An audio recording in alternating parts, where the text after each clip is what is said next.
यह कहानी ऐसे योद्धा की जिसे लोग दानवीर कर्ण के नाम से जानते हैं।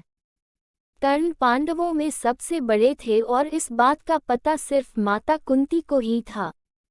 कर्ण का जन्म कुंती के विवाह से पहले ही हो गया था, इसलिए लाख लाज के डर से कुंती ने कर्ण को छोड़ दिया था।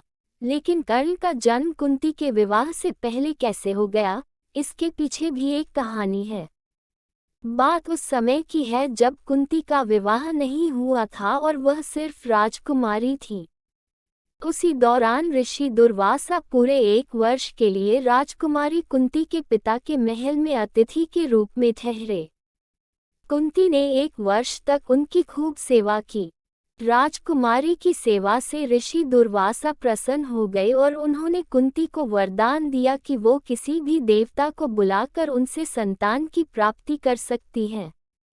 एक दिन कुंती के मन में आया कि क्यों न वरदान की परीक्षा की जाए। ऐसा सोचकर उन्होंने सूर्य देव की प्रार्थना करके उन्हें बुला लिया।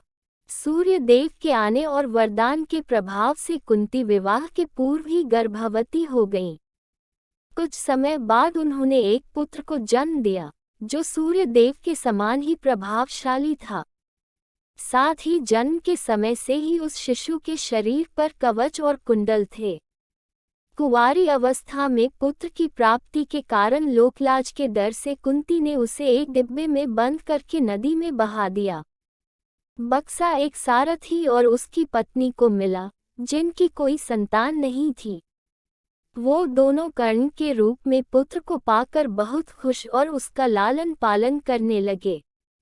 यही सूर्यपुत्र आगे चलकर दानवीर कर्ण कहलाए और कई वर्षों बाद कुरुक्षेत्र के युद्ध में 5 पांडवों के सामने वह एक शक्तिशाली योद्धा के रूप में खड़े रहे।